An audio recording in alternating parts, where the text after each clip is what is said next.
Force के बारे में हम लोग पढ़ रहे हैं। तो मैग्नेटिक फोर्स मैंने एक्सटर्नल मैग्नेटिक फील्ड में बता दी थी, कैसे लगता है, उसकी डायरेक्शन क्या होती है, सारी चीजें। अब अगर दो पैरेलल वायर होंगे तो उनपे वो एक दूसरे पे मैग्नेटिक फोर्स इस वजह से लगाते हैं कि मैंने आपको बताया कि किसी भी मैग्नेटिक करंट कैरिंग वायर की वजह से वो मैग्नेटिक फील्ड अपने अराउंड प्रोड्यूस करेगा, और अगर दूसरा वायर उसके करंट कैरिंग वायर उसके बगल में हम लगाते हैं तो वो उसके लिए क्या होगा, एक एक्सटर्नल मैग्नेटिक फील्ड होगी, और अगर एक्सटर्नल मैग्नेटिक फील्ड होगी तो क्या करेगा, वो उस पर फोर्स लगाएगा। समझ में आ रहा है ना? तो आज हम लोग पढ़ेंगे magnetic force current carrying parallel wire की वजह से जो एक दूसरे पर लगाएंगे। ठीक है, क्या पढ़ेंगे, magnetic force due to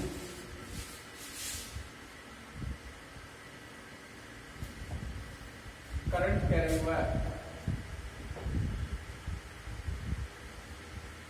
current carrying parallel wire.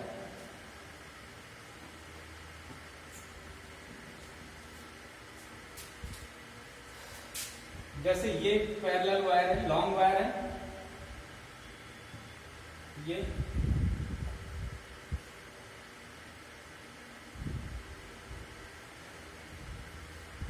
इस तरीके से, और ये एक दूसरा वायर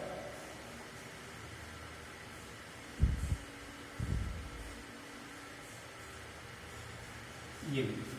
अगर इनकी लेंथ को हम ये एल ले लेते हैं या कैपिटल एल ले लेते हैं, और दोनों की लेंथ इक्वल है, ऐसा, इनके बीच की जो सेपरेशन है वो कैपिटल डी है, और इसमें करंट इस तरीके से I1 है, और इसमें भी सेम डायरेक्शन में ये करंट है I2। ठीक है, तो हमने ये बताया था आपको कि किसी भी करंट कैरिंग वायर की वजह से वो खुद अपनी एक मैग्नेटिक फील्ड को क्या करता है, क्रिएट करता है। कोई भी करंट कैरिंग वायर क्या करेगा, अपने अराउंड मैग्नेटिक फील्ड क्रिएट करेगा, और उस मैग्नेटिक फील्ड की डायरेक्शन के लिए हमने बात करा था कि आप राइट हैंड का क्या करेंगे, रूल लगाएंगे, थंब को क्या करेंगे, करंट एलिमेंट वेक्टर की डायरेक्शन में करेंगे, तो ये जितने भी क्या होंगे, पॉइंट होंगे जगह जगह, तो ये एक सर्कुलर फैशन में क्या करेगी, मैग्नेटिक फील्ड प्रोड्यूस होगी हर पॉइंट पे, और हर पॉइंट पे फिंगर के परपेंडिकुलर क्या होगी, इनवर्ड की डायरेक्शन में इधर होगी, ऐसे आउटवर्ड की डायरेक्शन में इधर होगी, हर जगह फील्ड होगी। अब अगर इसकी वजह से कोई फील्ड B1 है तो हम ये मानेंगे किसी B1 फील्ड में ये करंट कैरिंग वायर L क्या रखा हुआ है, एक दूसरा करंट कैरिंग वायर रखा हुआ है, तो वो क्या करेगा, इसकी वजह से ये एक्सटर्नल फील्ड होगी, इसकी फील्ड इसके लिए क्या होगी, एक्सटर्नल होगी, तो ये इस पर क्या करेगा, फोर्स लगाएगा। समझ में आ रहा ना? तो कोई भी वायर अगर एक्सटर्नल मैग्नेटिक फील्ड में रखा होगा तो उस पर भी फोर्स लगेगा। नहीं समझ पा रहे? जैसे मैंने कल ये बताया था, अगर ऐसे नहीं समझ में आ रहा है तो पहले थोड़ा सा पीछे की बात को ध्यान दो। जैसे हमने एक चीज ये बताई थी आपको कि कोई एक्सटर्नल फील्ड थी और एक्सटर्नल फील्ड में कोई चार्ज मूव कर रहा था, ये थी, और इसमें कोई चार्ज मोशन कर रहा था किसी वेलोसिटी v से, और ये एक्सटर्नल फील्ड b थी, और ये चार्ज q है। तो ये चार्ज जब मोशन कर रहा है तो इस पर क्या होता था, एक्सटर्नल फील्ड की वजह से फोर्स लगता था, और ये फोर्स मैग्नेटिक फोर्स होता था, जिसको हम क्या कहते थे, q into b cross b या q b b sine theta. तो ये तो एक मूविंग चार्ज है।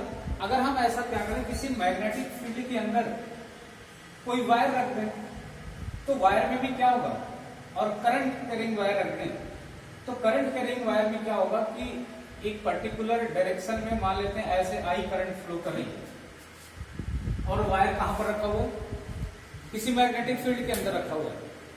तो ऐसे में क्या होगा कि जब मैग्नेटिक फील्ड के अंदर कोई वायर रखा हुआ है और वो करंट उसमें फ्लो कर रही है, मान लेते हैं कि इसकी लेंथ L है, तो अगर इसमें क्या कर रही है, करंट फ्लो कर रही है, तो इस वायर के अंदर क्या होगा, या तो इलेक्ट्रॉन दौड़ रहे होंगे, या तो कोई भी चार्ज कैरियर होगा जिसकी वजह से करंट क्या कर रही है, इसमें फ्लो कर रही है, तो इसका मतलब चार्ज मोशन कर रहा है, और अगर चार्ज मोशन कर रहा है तो क्या होगा, इसमें चार्ज मोशन कर रहा है तो मैग्नेटिक फोर्स लगेगा इस वायर पे। अब इस वायर की अगर लेंथ L है तो इसमें मैग्नेटिक फोर्स की जो वैल्यू होगी वो इसके अकॉर्डिंग लगेगी। जब चार्ज मूव कर रहा था तो Q into B cross B लग रहा था, अगर इस हम मैग्नेटिक फोर्स को और थोड़ा सा लेंथ ऑफ वायर के कंपेरिजन में करें तो आपने एक फॉर्मूला पढ़ा होगा करंट इलेक्ट्रिसिटी में, जो आई होता है वो होता है NEAVD, ये drift velocity, number of electron, और ये number of electron per unit volume कितने होंगे, और ये आपका क्या होता है इलेक्ट्रॉन या इलेक्ट्रॉनिक चार्ज, ठीक है ना, या चार्ज को हम कह सकते हैं। अगर टोटल नंबर ऑफ इलेक्ट्रॉन का हम वैल्यू यहां से निकालते हैं तो क्या होता है कि एक इलेक्ट्रॉन पे जो चार्ज होगा इनटू में number of charge per unit volume, और ऐसे करके हम क्या करते हैं ये रिलेशन निकाल देते हैं करंट का। याद है कुछ? और आप जानते हैं चार्ज क्या होता है, Q इक्वल्स टू N। अरे यही तो होता है, टोटल चार्ज की बात करते हैं तो यही होता है। अगर हम ये मान लेते हैं कि इस लेंथ ऑफ वायर, इस पूरे वायर का जो वॉल्यूम है वो V है, ये क्या है टोटल वॉल्यूम ऑफ वायर, और टोटल वॉल्यूम ऑफ वायर क्या होता है area of cross section of wire into length, यह आ जाएगा टोटल वॉल्यूम, ठीक है। और अगर हम ये मानते हैं कि n जो है वो नंबर ऑफ इलेक्ट्रॉन है पर यूनिट वॉल्यूम या नंबर ऑफ चार्ज है पर यूनिट वॉल्यूम, ये टोटल नंबर ऑफ इलेक्ट्रॉन, जैसे हम कैपिटल N से टोटल नंबर ऑफ इलेक्ट्रॉन को लिखते हैं, पीछे की अगर बात याद हो करंट इलेक्ट्रिसिटी की, तो स्मॉल n क्या होता है कैपिटल N बाई V, ये टोटल नंबर ऑफ इलेक्ट्रॉन है या total number of charge carrier है। तो चार्ज कैरियर यहाँ इलेक्ट्रॉन ही होता है, फ्री इलेक्ट्रॉन, ये टोटल नंबर ऑफ इलेक्ट्रॉन है इस टोटल वॉल्यूम V में। तो यूनिट वॉल्यूम में ये हो गया, तो यहां से टोटल नंबर ऑफ इलेक्ट्रॉन को क्या लिखेंगे NV लिखते हैं, तो टोटल चार्ज को क्या लिखेंगे, अगर इतने वॉल्यूम में टोटल चार्ज है तो NV इंटू E लिख देंगे, समझ रहे हो ना। ये अगर Q चार्ज कैरियर है तो NV इंटू Q लिख देंगे। तो यहां से एक चीज ये समझ में आएगी, जब चार्ज होगा Q टोटल चार्ज वो हो जाएगा ये number of charge in unit volume और इनटू में वॉल्यूम, और वॉल्यूम को हम कैसे लिखते हैं, वॉल्यूम को एरिया इनटू लेंथ भी लिख सकते हैं, तो ये हो जाएगा, और इनटू में electronic charge E, Q equals to NA, और ये L हो जाएगा, और ये E जो होगा ये इलेक्ट्रॉनिक चार्ज होगा, और E बाई T क्या होता है करंट होता है, आप जानते हैं। तो यहां से अगर हम क्या करते हैं इस फॉर्मेट को देखते हैं तो बेटा जो ड्रिफ्ट वेलोसिटी होती है, जो वेलोसिटी होती है, ये क्या होगी वेलोसिटी किसकी है चार्ज कैरियर की, ठीक है ना। अब चार्ज अगर इस एंड से इस एंड तक दौड़ रहे हैं तो एवरेज लेंथ उसकी क्या हो गई L, और अगर यूनिट टाइम में वो एवरेज लेंथ L कवर कर रहे हैं तो L बाई T क्या हो जाएगा, वो वेलोसिटी ऑफ द चार्ज होगी capital L by time T को लेंगे तो ये वेलोसिटी होगी, ये लेंथ ऑफ द वायर है, और ये यूनिट टाइम में जितना एक एंड से दूसरे एंड तक इलेक्ट्रॉन क्या कर रहे हैं ट्रेवल कर रहे हैं, तो यूनिट टाइम में ये क्या हो जाएगा L बाई T हो जाएगा। इतनी बात समझ में आ रही है। तो इसको अगर हम क्या करते हैं लेंथ फॉर्मेट को अगर इसमें रखें तो एक लेंथ आइडियल के टर्म्स में क्या होता था, वो एक एलिमेंट वेक्टर होता था, करंट एलिमेंट वेक्टर, जो हमने इससे पहले बताया था। तो फोर्स को हम ऐसा भी तो लिख सकते हैं कि Fm को लिखेंगे तो चार्ज की जगह पे क्या लिख सकते हैं, अरे चार्ज की टोटल चार्ज की जगह पे अगर ये पूरी लेंथ को कवर करते हुए लिखेंगे तो NaL लिख देंगे, समझ रहे हो ना। या हम इसको इस फॉर्मेट में करेंगे तो इसे ड्रिफ्ट वेलोसिटी के फॉर्मेट में अगर लिखना चाहें तो Q हो जाएगा आपका NaLe, यहां से इंटू ये हो जाएगा V क्रॉस V, ये नहीं क्यों, और यहां से आप ये जानते हैं कि NEA, और इसको अगर हम ड्रिफ्ट वेलोसिटी माने तो ये इलेक्ट्रिक करंट हो जाएगा, नहीं अगर इसको हम ड्रिफ्ट वेलोसिटी माने तो ये, और जबकि हो गई इस वायर के हिसाब से देखेंगे तो ड्रिफ्ट वेलोसिटी होगा एवरेज वेलोसिटी। तो यहां से आप ये समझ रहे हैं कि हम इसको इसको और इसको और इसको मिला के करंट आई लिख देंगे, और L को मिला के करंट एलिमेंट वेक्टर, तो ये I L क्रॉस B नहीं हो जाएगा, या इसे हम आइडियल क्रॉस B कर सकते हैं, करंट एलिमेंट वेक्टर के साथ क्रॉस प्रोडक्ट हो गया, नहीं समझ में आया। और इसमें L वेक्टर की डायरेक्शन किधर होगी, अलोंग द करंट वेक्टर, क्योंकि ये क्या है, ये लेंथ नहीं है एक्चुअल में, ये करंट एलिमेंट वेक्टर है। अगर देखें तो आई एल के साथ अगर इस फोर्स को छोटे वायर के लिए लें तो ये क्या हो जाएगा, आइडियल क्रॉस बी होगा ना ये।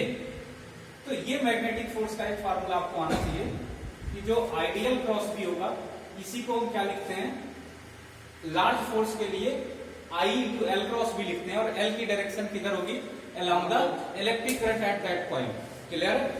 ये बात समझ में आ रही सबको? देखो आगे, अब इस चीज को हम क्या कर सकते हैं कि जैसे हमने लिखा एफ, तो इसके मैग्नीट्यूड को क्या लिख सकते हैं, आई एल क्रॉस बी का मतलब एल और बी में क्या होगा, एल और बी में मतलब करंट और इसमें क्या होगा, डायरेक्शन के बीच का जो साइन होगा, तो इसको I L B sine theta ये भी लिख सकते हैं, अगर आप समझ पा रहे हो तो। ठीक है ना? इसको I L B sine theta भी लिखते हैं याद रखने के लिए। बाकी ये होता यही है, आइडियल क्रॉस बी या आई एल क्रॉस बी, लेकिन इसे याद रखने के लिए ऊपर हम लिख दे रहे हैं। बच्चे इसको ऐसे भी याद रखते हैं कि एफ इज इक्वल टू क्या हो जाएगा, बिल साइन थीटा ना, और थीटा 90 हो जाए तो क्या हो जाएगा, ये सीधे सीधे बिल हो जाएगा, बी आई एल। तो B is the magnetic field, I is the current, L is the length of the current carrying wire which is present under the external magnetic field. Clear? अब अगर ये आपको अच्छे से समझ में आ जाएगा ना, तब वो पैरेलल वायर वाला और आसानी हो जाएगी आपको, क्योंकि इस फार्मूले से हम डायरेक्ट उसको बता देंगे, हो सकता है ज्यादा अच्छे से क्लियर हो। इस वजह से मैंने इसको क्या करा, फिर से आपको बोल दिया। आप इसे फिर नोट कर लीजिए पहले, ये क्या है, magnetic force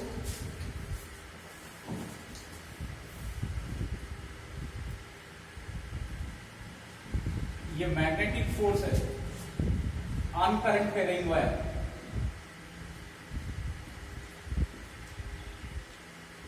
current carrying wire in external magnetic field, in external magnetic field, ये बात ध्यान। तो पहले इसको समझ लेंगे तो ये अच्छे से आ जाएगा। और ये चीज कहां से आई, पहले ये बात आप समझ, इसको हमने करंट इलेक्ट्रिक बताया है, जहां पर n number of electron per unit volume है, E is the electronic charge, A is the area of cross section of wire and V is the drift velocity। ये आपने करंट इलेक्ट्रिसिटी में अच्छे से पढ़ा हो, ठीक है? ये नोट करिए, फिर इसके बाद आगे बढ़ते हैं लोग। तो मैग्नेटिक फोर्स हमने किसी करंट कैरिंग वायर को अगर एक्सटर्नल मैग्नेटिक फील्ड में रखा, तो बिल्कुल सिमिलरली वही बात हुई जैसे हमने किसी मूविंग चार्ज को रखा था, तो उस पर जो फोर्स लग रहा था वही है। फॉर्मूले में थोड़ा सा चेंज है कि हमने उस चार्ज को लेंथ और कैरियर चार्ज के टर्म्स में उसे कोरिलेट कर दिया कि जो मैग्नेटिक फोर्स होगा वो या तो आप ये लिखेंगे कि आई एल क्रॉस बी सही तरीका, या ये है कि मैग्नेटिक फोर्स जो होगा वो I D L cross B होगा।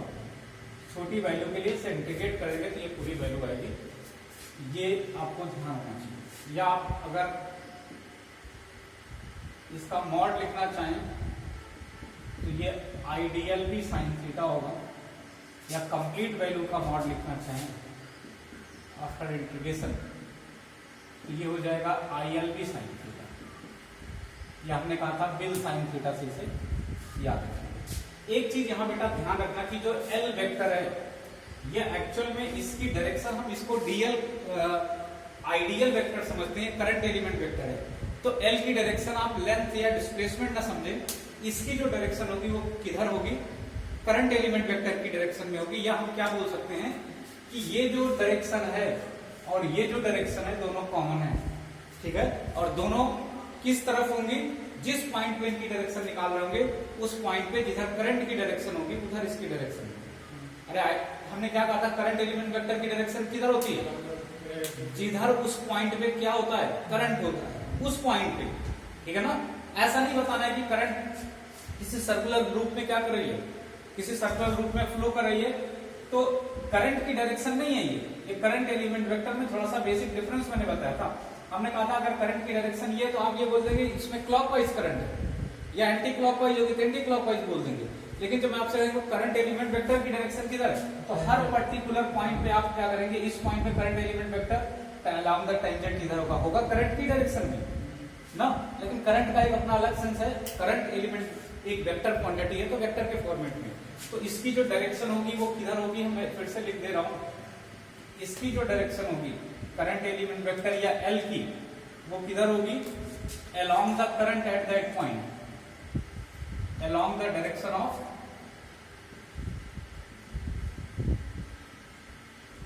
Direction of current at that point. उस पॉइंट पे करंट वेक्टर की डायरेक्शन में क्या होगा, सॉरी करंट के डायरेक्शन में करंट एलिमेंट वेक्टर की डायरेक्शन होगी या एल की डायरेक्शन होगी। क्लियर रहेगा ना।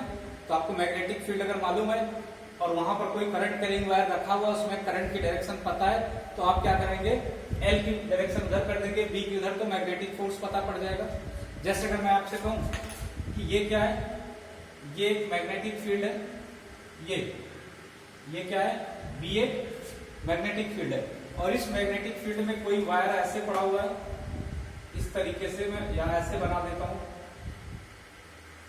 ऐसा परपेंडिकुलर इस तरीके से, और इसमें करंट ऐसे आई जा रही है ऊपर की तरफ। तो अगर आपसे पूछा जाए और इसका लेंथ क्या है, यहां से इसकी लेंथ जो है वो ये कैपिटल एल है इस तरीके से, तो इसमें फोर्स किधर लगेगा और कितना लगेगा इसकी बात करते हैं। तो आप देख रहे हैं कि करंट के डायरेक्शन में एल की डायरेक्शन हो जाएगी, और मैग्नेटिक फोर्स क्या होगा, मैंने बताया कि ये हो जाएगा आई डी एल या एल क्रॉस बी हो जाएगा। तो करंट इसमें आई दिया हुआ है, आई हो जाएगा, एल की वैल्यू एल हो जाएगी, बी की वैल्यू दी हुई एक्सटर्नल बी है, और दोनों के बीच में एंगल कितने का है, ये ऐसे ऐसे है, और ये वाई एक्सिस में थीटा कितना है 90 डिग्री, तो साइन 90, तो मैग्नीट्यूड क्या हो जाएगा इसका, बिल हो जाएगा।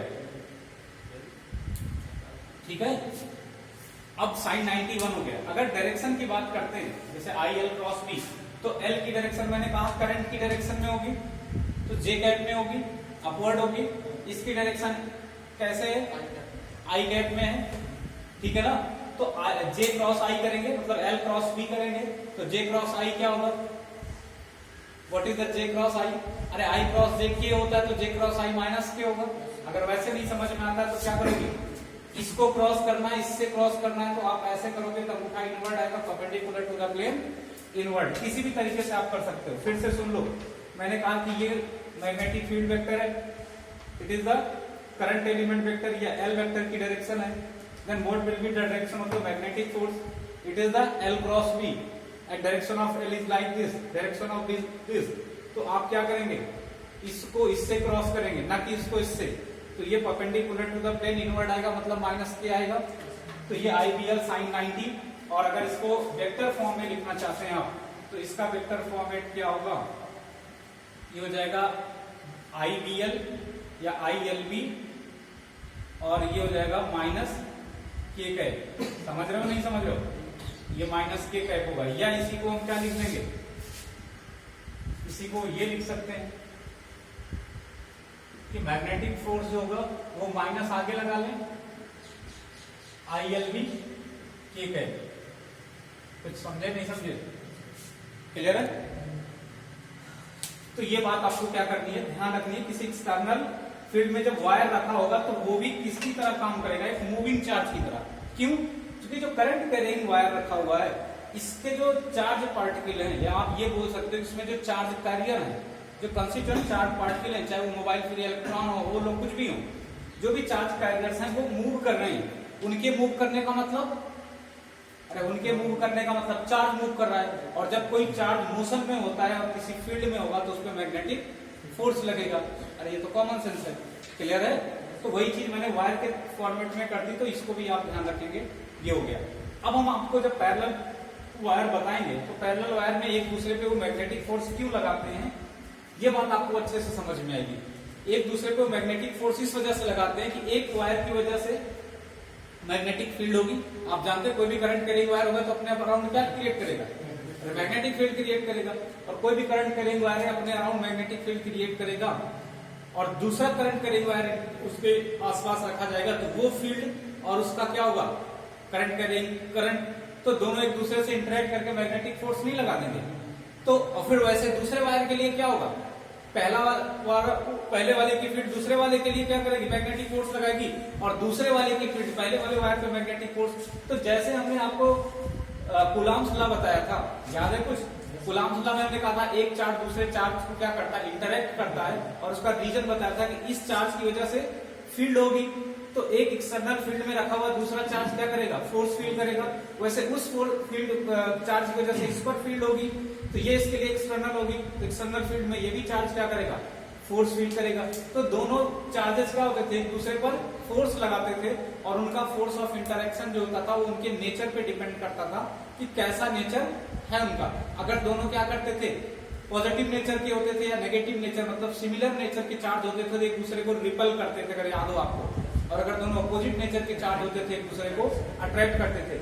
वैसे यहाँ भी जो ये मैग्नेटिक फोर्स होंगे, उनकी फील्ड की वजह से इस पर फोर्स और उसकी फील्ड की वजह से उन पर फोर्स, ये दूसरे की जो एक फील्ड है, ये जो म्यूचुअल फोर्स लगानी है एक दूसरे पर, ये फोर्स भी डिपेंड करता है कि डायरेक्शन ऑफ करंट किधर है। जो डायरेक्शन ऑफ करंट चेंज होगी तो एल वेक्टर चेंज हो जाएगा, मतलब इसकी डायरेक्शन चेंज हो जाएगी और इसकी डायरेक्शन चेंज हो जाएगी, तो फोर्स की डायरेक्शन चेंज हो जाएगी, तो नेचर ऑफ फोर्स बदल जाएगा।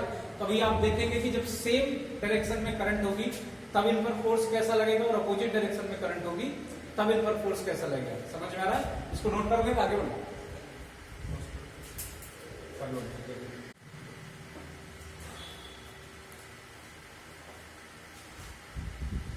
अब हम लोग क्या करेंगे, मैग्नेटिक फोर्स पढ़ेंगे करंट कैरिंग पैरेलल वायर के लिए। अब आपको ये बात समझ में भी आएगी अच्छे से।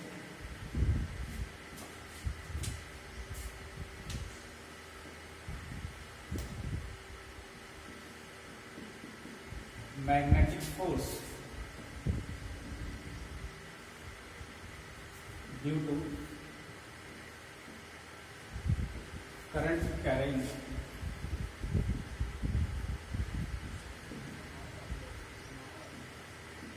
Circular parallel wire, sorry current carrying parallel wire है।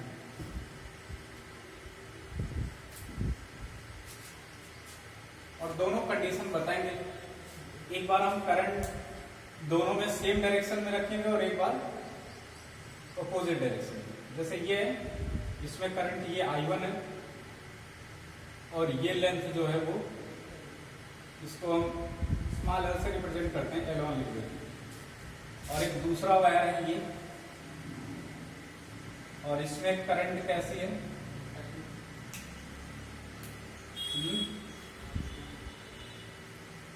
ये I2 है, सेम डायरेक्शन में है, और इसकी लेंथ को हम उसी L से ही दिखाते हैं, क्योंकि पैरेलल है तो दोनों को L से ही बोल देते हैं, ठीक, बराबर लेंथ है। इनके बीच में जो सेपरेशन है उसको स्मॉल d से ऐसे लिख देंगे। ये बात समझ में आ रही है क्या लिखा हुआ है? अब देखो ये वायर है, तो इसकी वजह से अगर इसकी लेंथ फाइनाइट है, L लेंथ है, मतलब एक लॉन्ग पैरेलल वायर है और बहुत ज्यादा लेंथ इसकी होगी, तो मैंने आपको बताया था कि अगर इसकी लेंथ लॉन्ग होगी तो लॉन्ग होने का मतलब क्या है, इनफाइनाइट होने का मतलब क्या है, लॉन्ग या इनफाइनाइट होने का मतलब क्या था, लॉन्ग या इनफाइनाइट होने का मतलब ये था कि इस डिस्टेंस के कंपैरिजन में ये डिस्टेंस बहुत बड़ी है, जिसकी वजह से ये जब हम उधर से और इधर एंड से मिलाते हैं तो यहाँ एंगल 90 का ऑलमोस्ट बन जाता है, इससे केवल मतलब था। तो ये फाइनल लगभग लॉन्ग वायर है, पैरेलल लॉन्ग वायर है, तो लॉन्ग वायर होगा तो दोनों के थीटा क्या हो जाएंगे, φ1 और φ2 90 होगा। तो अगर इसकी वजह से हम यहाँ पर फील्ड निकालें या इसकी वजह से यहाँ पर फील्ड निकालें तो दोनों की अपनी पर्टिकुलर फील्ड आएगी। जैसे इसकी वजह से यहाँ पर फील्ड किस डायरेक्शन में आएगी, मैं आपसे पूछूं तो आप क्या बताओगे कि सर इसकी वजह से जो फील्ड आएगी वो ऐसे आएगी और ये इनवर्ड आएगी। मान लेते हैं इस वायर के आसपास ये जो भी फील्ड क्रिएट करेगा वो कैसा करेगा, क्रॉस मैनर में करेगा हर पॉइंट पे, ठीक है। और ये जो क्रॉस में फील्ड प्रोड्यूस करेगा उसकी वैल्यू को हम किससे बोल देते हैं कि ये B1 है। क्यों? इस 1 वाले वायर की वजह से जिसमें करंट कैसे फ्लो कर रही है, I1। तो V1 की वैल्यू क्या होगी, अगर आपको याद हो तो मैंने बताया आपको V1 की जो वैल्यू होगी वो क्या होगी, म्यू नॉट आई अपान 4 पाई डी, फिर 4 पाई डी में sign 4 pi D square sine phi, ये सब ऐसे था। जब आप साइन फाई 1 फाई 2 जब वैल्यू रखेंगे तो यहां ये आ जाएगा 2 पाई डी।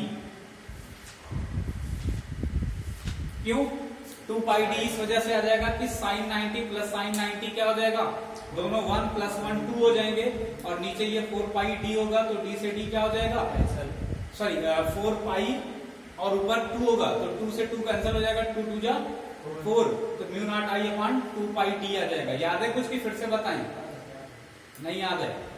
ये फार्मूला था B is equal to mu naught I upon 4 pi D sine phi 1 plus sine phi 2, और दोनों वैल्यू में 90 प्लस 90 रखोगे तो क्या आ जाएगा, 1 प्लस 1 2, और 2 से 2 कैंसिल हो जाएगा तो ये वैल्यू आ जाएगी।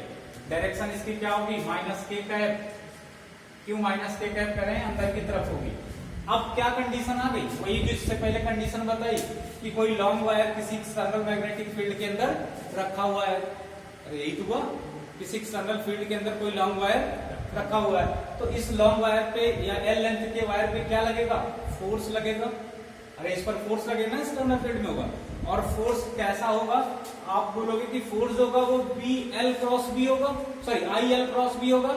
इसकी करंट और यहाँ पर जो फील्ड है और इसके लेंथ वेक्टर या आइडियल वेक्टर के साथ क्रॉस प्रोडक्ट करेंगे, वो फोर्स लगाएगा इस पे। तो अगर हम इस पे फोर्स की डायरेक्शन पूछें तो आप कहोगे मैग्नेटिक फील्ड की डायरेक्शन तो अंदर है, और इसकी लेंथ कैसे, अपवर्ड है, तो एल वेक्टर भी कैसा होगा, अपवर्ड होगा। तो इसमें फोर्स कैसे लगेगा, देखो लेंथ इधर है और वेक्टर ऊपर है, तो एल क्रॉस बी किधर की तरफ आएगा, एल क्रॉस बी किधर की तरफ आएगा। हम अपनी पैरेलल फिंगर किधर करेंगे, इस तरफ करेंगे या इस तरफ करेंगे, ग्रीन की तरफ करेंगे, क्योंकि एल वेक्टर ये है। अरे जिधर आई उधर एल वेक्टर और ये बी वेक्टर है, तो ऐसे करेंगे तो फोर्स किधर लगेगा, towards the another wire, towards the first wire. इसका मतलब ये इसको अट्रैक्ट नहीं कर रहा है, टुवर्ड्स I1 का मतलब डायरेक्शन ऑफ फोर्स किधर होगा, मैग्नेटिक फोर्स इधर होगा। और इसको हम वैसे जैसे इलेक्ट्रोस्टैट में लिखते थे, क्या ये कौन सा है, ये किस पर फोर्स लग रहा है, सेकंड वायर पे, और किसकी मैग्नेटिक फील्ड की वजह से लग रहा है, I2 फर्स्ट वाले की। तो ये क्या हो जाएगा, I2 की वजह से नहीं, फर्स्ट वाले की वजह से लग रहा है, तो ये क्या हो जाएगा, F21 हो जाएगा। समझ में आया नहीं आया? अब इस F2n की वैल्यू क्या होगी, तो ये होगा आपका I2 इंटू एल, और क्रॉस में क्या हो जाएगा, V1। समझे कि नहीं समझे? और यहां से F21 क्या हो जाएगा, I2 होगा ये, और L V1। अगर मैग्नीट्यूड की बात करें तो L V1 साइन 90, साइन 90 क्यों, क्योंकि ये L वेक्टर की डायरेक्शन है और ये B की डायरेक्शन है, तो दोनों के बीच में एंगल कितने का बना, 90 डिग्री का। तो ये हो जाएगा साइन 90। तो F21 क्या आ जाएगा, ये हो जाएगा I2L। और अगर हम बात करते हैं कि B1 की, तो B1 की वैल्यू ऊपर निकाला है म्यू नॉट I1 अपॉन 2 पाई D, और साइन 90 क्या हो जाएगा, 1 हो जाएगा, ये I1 होगा। तो यहां से जो फोर्स लगेगा वो क्या हो जाएगा, mu naught I1 I2 upon 2 पाई D इंटू L, ये फोर्स लगेगा। और लगेगा किधर, अगर डायरेक्शन की बात करें तो टुवर्ड्स I1 फर्स्ट वाले करंट कैरिंग वायर की तरफ। ये इतनी बात सबको समझ में आई कि नहीं आई? एक बार फिर से इसको समझ लो। मैंने कहा कि ये वायर क्या करेगा, ऐसा फील करेगा कि जैसे ये B1 की वजह से एक एक्सटर्नल फील्ड है, उस एक्सटर्नल फील्ड में ये वायर रखा हुआ है, और एक्सटर्नल फील्ड में रखा हुआ है जिस पर क्या लगेगा, फोर्स लगेगा। और फोर्स जो होगा वो IL क्रॉस B होगा, और L की डायरेक्शन अपवर्ड है और B की direction perpendicular to the plane inward है, तो दोनों को क्रॉस करेंगे तो F1 की डायरेक्शन F21 की डायरेक्शन इधर आ जाएगी, और ये सारी वैल्यू आपको यहाँ पर लिखी हुई है, इसको नोट करिए। फिर बिल्कुल सिमिलरली इस पर भी ऐसा ही फोर्स लगेगा, अभी बताते हैं। इस पर जो लगेगा वो इधर की तरफ अट्रैक्ट करेगा। बिल्कुल सिमिलरली ये वाला सेकंड वाला वायर क्या करेगा, ध्यान से समझो, जो सेकंड वाला वायर होगा यहां पर मैग्नेटिक फील्ड क्रिएट करेगा। इसकी डायरेक्शन जरा देखते हैं। हमने कहा था किसी भी करंट कैरिंग वायर की वजह से जो मैग्नेटिक फील्ड होती है वो ऐसे देखते हैं। करंट एलिमेंट वेक्टर की डायरेक्शन में क्या करेंगे, अपना थंब करेंगे और जिस पॉइंट पे निकालना हो, हम इस वायर के इर्द गिर्द देखते हैं, तो इस पॉइंट पे जब आप निकालेंगे तो मैग्नेटिक फील्ड की डायरेक्शन किधर आएगी, B2 की आउटवर्ड। और आउटवर्ड को हम लोग डॉट से बनाते थे, अगर याद हो आपको तो। ये मैग्नेटिक फील्ड की डायरेक्शन है किसी पर्टिकुलर पॉइंट पे यहाँ। तो ये तो हम B2 इस वजह से लिख रहे हैं क्योंकि ये उस वायर की वजह से है जिसपे करंट I2 है, इस वजह से इसको B2 लिख दिया हमने, ठीक है। और B2 की वैल्यू क्या होगी, अगर ये हम आपसे पूछें तो क्या बताएंगे कि mu naught I upon 2 pi D। ये आप जानते हैं क्योंकि इसमें भी साइन वही होगी, क्या साइन 90 इधर से, साइन 90 इधर से, लॉन्ग वायर है ये, इसके डिस्टेंस के कंपेरिजन में, ठीक है। तो ऐसे में ये म्यू नॉट I, अब I जो होगी वो इस वजह से है ना, तो यहाँ क्या लिख देंगे हम, I2 लिख देंगे। और डायरेक्शन क्या होगी, यहाँ प्लस का K कैप होगी। इतनी बात समझ में आई कि नहीं आई? अब आगे देखो, अगर ये B2 समझ में आ रहा है तो अब ये फिर से वही सिचुएशन हो गई। कौन सी सिचुएशन, कि कोई करंट कैरिंग वायर है जो किसी एक्सटर्नल मैग्नेटिक फील्ड के अंदर रखा हुआ है, इसका क्या है, वैल्यू I1 है, तो इस पे मैग्नेटिक फोर्स लगेगा। अब मैग्नेटिक फोर्स क्या होता है, IL क्रॉस B, इसकी लेंथ भी L है, इसकी लेंथ क्या है, L है, और यहां से जो मैग्नेटिक फील्ड निकाली तो डिस्टेंस दी थी, ये लेंथ इसकी L है, करंट इसमें I1 है, तो इस पे लगने वाले फोर्स की वैल्यू क्या होगी, F1 पे लग रहा है, सेकेंड वाला लगा रहा है, तो एक तो क्या हो जाएगा, I1 होगा, इस पर लग रहा है, इनटू में L cross B2, very good, ये हो जाएगा L क्रॉस B2 इसकी फील्ड है, समझ में आ रहा है। तो F12 क्या हो जाएगा, ये हो जाएगा I1, L की वैल्यू L ही है, अगर इसका मैग्नीट्यूड लिखना चाहें तो ये L B2 साइन 90 हो जाएगा। साइन 90 क्यों होगा ये आपको पता है, साइन 90 इस वजह से होगा कि दोनों के बीच में अभी भी एंगल क्या है, 90 डिग्री है। अब की बार मैग्नेटिक फील्ड ऐसी है बाहर की तरफ, और L की जो डायरेक्शन है वो ऐसी है, ठीक है। तो अगर आपसे कहा जाए कि L क्रॉस B करो, किधर आएगी मैग्नेटिक फोर्स की डायरेक्शन, तो L क्रॉस B की डायरेक्शन अगर करोगे इधर, तो किधर आएगी डायरेक्शन बताओ, राइट हैंड साइड आएगी या लेफ्ट हैंड साइड। अगर L क्रॉस B करोगे तो ऐसे करोगे तो इधर आएगी, ये L है और ये डॉट वाली B है आपकी, तो ये क्या हो जाएगी, L क्रॉस B करोगे तो इधर आएगी, मतलब मैग्नेटिक फोर्स की डायरेक्शन इधर किधर आएगी, इस पे इधर आएगी, मतलब ये 1 2 है। तो आप देख पा रहे होंगे कि जो मैग्नेटिक फोर्स इस पर लग रहा है, ये लगा रहा है, वो इसकी तरफ लगा रहा है, ये जो लगा रहा है इस पर लगा रहा है, ये इसकी तरफ लगा रहा है। मतलब अगर वायर में करंट सेम डायरेक्शन में होगी तो एक दूसरे को अट्रैक्ट करेंगे, जबकि इलेक्ट्रोस्टैट में क्या था, अगर सेम नेचर के चार्ज थे तो एक दूसरे को रिपल करते थे, और अपोजिट नेचर के चार्ज हुआ करते थे तो एक दूसरे को अट्रैक्ट करते थे। यहाँ उल्टा है, जब सिमिलर करंट होगी, सेम डायरेक्शन में करंट होगी तो अट्रैक्ट करेंगे, और अभी आगे बताएंगे जब अपोजिट डायरेक्शन में करंट होगी तो एक दूसरे को रिपेल करेंगे, वो भी दिखाएंगे। ये समझ में आया कि नहीं आया? इसको मिटा के हम यहाँ इसकी वैल्यू लिख दे रहे हैं। देखो ये जो B2 है आपका, इसकी डिटेल अब F12 यहां लिख रहे हैं, ये जो F12 होगा इसकी वैल्यू हो जाएगी I1 L B2, समझ रहे हो ना, साइन 90 क्या हो जाएगा 1, तो F12 की वैल्यू क्या आ जाएगी I1 L, और B2 की वैल्यू क्या हो जाएगी म्यू नॉट I2 अपॉन 2 पाई D, ठीक है। तो F12 क्या आ जाएगा, ये हो जाएगा mu naught I1 into I2 upon 2 पाई D इंटू L, ठीक है। और इसकी जो डायरेक्शन होगी अगर वेक्टर फॉर्म में लिखें तो I1 इंटू I2 अपॉन 2 पाई D इंटू L, और प्लस का K है, एक दूसरे के अपोजिट डायरेक्शन होगी, और मैग्नीट्यूड क्या होगा, बिल्कुल सेम होगा, क्योंकि इसका भी बताया था 2 1 पे जो लग रहा था वो क्या था, वो minus times mu naught I1 I2 upon 2 पाई d इंटू L, और ये माइनस के कैप, या माइनस आगे लगा दिए तो यहाँ केवल के कैप लिखेंगे ये। ठीक है। एग्जाम में जब आपसे क्वेश्चन पूछा गया इस पे, तो एक बार ये पूछा गया है कि आप बताइए एक दूसरे वायर पे लगने वाले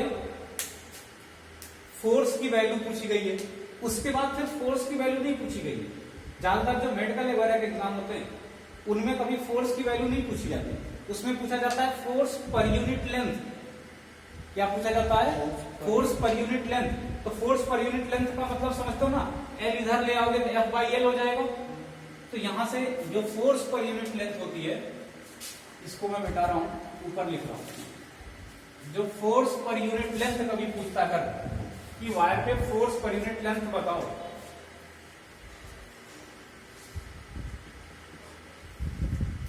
फोर्स पर यूनिट लेंथ, तो ये एफ बाई एल हो जाएगा ना, फोर्स पर यूनिट लेंथ का ही मतलब हुआ। और एफ बाई एल होगा तो दोनों में बराबर से आएगा क्या, फिर एल इधर आ जाएगा ना, तो फोर्स पर यूनिट लेंथ क्या हो जाएगा, mu naught I1 I2 upon 2 पाई डी, यही तो होगा फोर्स पर यूनिट लेंथ। ठीक है। और यही उसकी वजह से भी होगा, और यही क्या होगा, इसकी वजह से भी होगा, मतलब फोर्स पर यूनिट लेंथ दोनों में क्या होगा, सेम होगा। तो कभी आपसे पूछा जाए कि फोर्स पर यूनिट लेंथ होगी क्या, मान लेते हैं ये एफ डैश होगी, तो यहां जो एफ डैश होगा वही इसकी वजह से भी एफ डैश आएगा। तो एक बार एग्जाम में पूछा गया था जेई के असर्शन रीजन में, उसने कहा था कि दो करंट कैरिंग वायर हैं जिनकी लेंथ एल है और लॉन्ग वायर है डिस्टेंस के कंपेरिजन में, सेपरेशन के कंपेरिजन में, तो उनपे लगने वाले, ध्यान से सुनो, उनपे लगने वाला जो मैग्नेटिक फोर्स है म्यूचुअली एक दूसरे पर, तो मैग्नेटिक फोर्स जो है वो पर यूनिट लेंथ उसका रेशियो क्या होगा, what is the ratio force per unit length of the wire, क्या रेशियो होगा? नहीं समझ पा रहे, फिर से सुनो, मैं कह रहा हूं कि दो करंट कैरिंग लॉन्ग वायर हैं सेपरेटेड डिस्टेंस दी, ठीक है, तो इन दोनों पे क्या लगेगा, मैग्नेटिक फोर्स होगा। तो मैग्नेटिक फोर्स होगा तो magnetic force per unit length होगी। तो पूछा था कि magnetic force per unit length दोनों वायर की वजह से उनका रेशियो क्या होगा, what is the ratio of force per unit length acting at the both wire. तो क्या होगा रेशियो, अरे भाई साहब रेशियो 1 होगा, इतना यहां पर भी लगेगा और इतना दूसरे वाले पे ही लगेगा, तो वैल्यू क्या आएगी, 1 ही तो आएगी। देखो 1 2 अगर हमने लिखा तो एल को इधर लाया तो ये आ गई, और 2 को लिखा तब भी एल इधर लाएंगे तो क्या होगी, mu naught I1 I2 upon 2 पाई डी होगी। तो इनका रेशियो क्या आएगा, कट के 1 ही तो आएगा, जब दोनों के मैग्नीट्यूड सेम है तो रेशियो क्या होगा, सेम होगा भाई साहब, सेम होगा, और रेशियो सेम होगा तो क्या होगा। ऐसे क्वेश्चन कंफ्यूज करके पूछता है। अगले साल फिर से क्वेश्चन पूछा कि I1 I2 थी दोनों में करंट, तब उनके फोर्स का रेशियो के है, या कुछ भी बोल दिया, एफ है या एक्स है, कुछ भी कह दिया, हालांकि वो 1 ही होगा। उसके बाद कह रहा है कि दोनों पे करंट हमने क्या कर दी, चेंज कर दी, फिर उनके फोर्स का रेशियो क्या होगा। तो आप कुछ भी करेंगे, चेंज करेंगे, उनका प्रोडक्ट तो कांस्टेंट ही रहेगा, तो रेशियो क्या आएगा, वही आएगा। उसने कहा कि जब इसमें करंट 2 एम्पियर थी, इसमें 2 एम्पियर थी, तो रेशियो 1 था, या कुछ भी रेशियो रहा होगा। और जब हमने क्या किया, इनमें करंट 2 कर दिया, तब रेशियो क्या हो जाएगी, अभी भी वही रहेगी, 1 रहेगा। क्यों, क्योंकि 2 इंटू 2 यहां करोगे तो वहां भी तो 2 इंटू 2 करोगे, डिवाइड करोगे दोनों को, बात तो वही आएगी। म्यू नॉट आई सब में रहेगा, सेपरेशन चेंज नहीं कर रहे हैं, समझ में आ रहा है। हाँ, लेकिन एक बात आपको ध्यान रखना है कि जैसे जैसे हम इनको सेपरेट करते जाएंगे, मैग्नेटिक फील्ड की वैल्यू कम होती जाएगी, तो इनका फोर्स ऑफ इंटरेक्शन, अट्रैक्शन भी क्या होता जाएगा, डिक्रीज होता जाएगा। और जैसे जैसे इनको हम करीब करते जाएंगे, ये स्ट्रेंथ बढ़ती जाएगी, तो मैग्नेटिक फोर्स की भी वैल्यू क्या होती जाएगी, बढ़ती जाएगी। क्लियर है। तो यही तो है इलेक्ट्रोमैग्नेटिज्म। इलेक्ट्रो का मतलब इस इलेक्ट्रिक करंट की वजह से, इस इलेक्ट्रिक करंट वाले क्या है, करंट कैरिंग वायर पे क्या लग रहा है, ये मैग्नेट की तरह इसे अट्रैक्ट कर रहा है। मैग्नेटिज्म का मतलब ही क्या है, ये अपनी तरफ इसको क्या कर रहा है, अट्रैक्ट कर रहा है। तो ये क्या है, इस करंट की वजह से, इस इलेक्ट्रिक करंट की वजह से इस पर क्या डेवलप कर रहा है, मैग्नेटिक इफेक्ट डेवलप कर रहा है, इसे कहते हैं मैग्नेटिक इफेक्ट ऑफ करंट। ये पूरी बात क्लियर हो रही नहीं, क्लियर हो रही, ठीक है, इसको भी नोट करिए।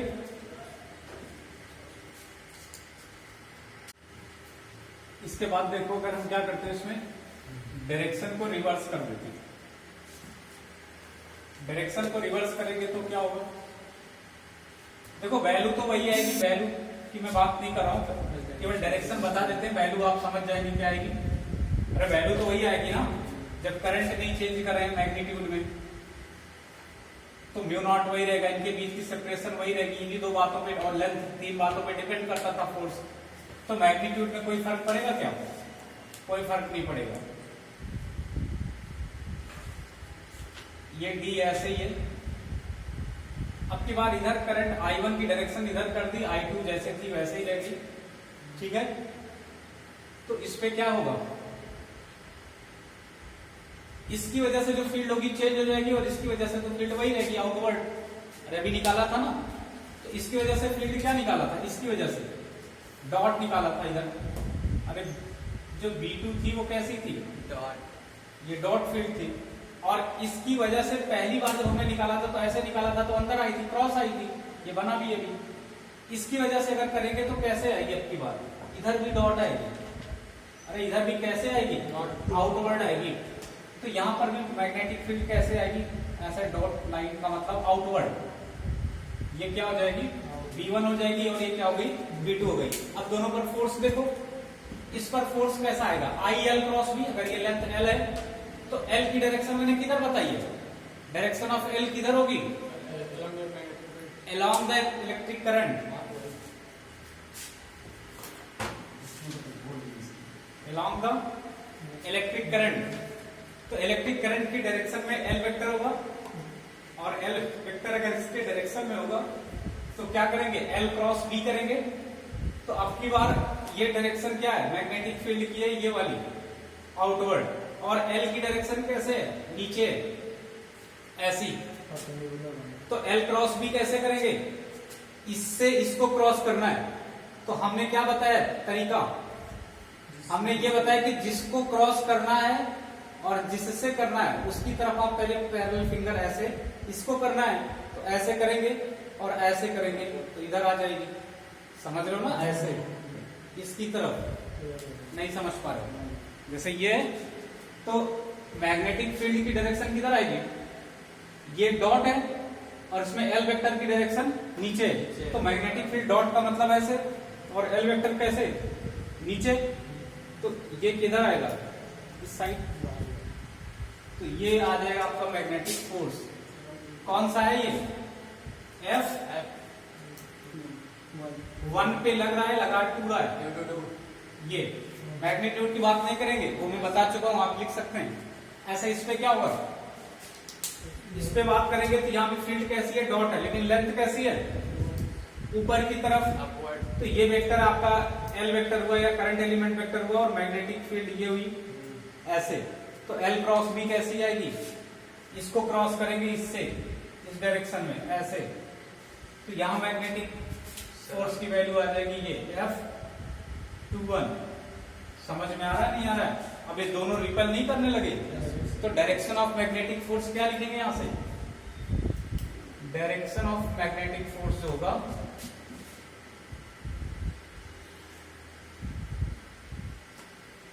वो दो बातों पे डिपेंड करेगा। अगर दोनों वायर में डायरेक्शन सेम होगी, ठीक है ना, if direction of current, if direction of current is same in both wire, अगर ऐसा है तो मैग्नेटिक फोर्स का नेचर क्या होगा, अट्रैक्शन होगा। Then magnetic force will be attraction, ठीक है। और अगर क्या होगा, if direction of current is opposite, अगर ऑपोजिट है इन बोथ वायर, दोनों में एक दूसरे की क्या है, ऑपोजिट है, तब मैग्नेटिक फील्ड की डायरेक्शन, सॉरी मैग्नेटिक फोर्स की डायरेक्शन किधर होगी, then direction of magnetic force क्या होगा सर रिपल्सन। या नेचर इसका क्या होगा, रिपल्सन होगा। Then magnetic force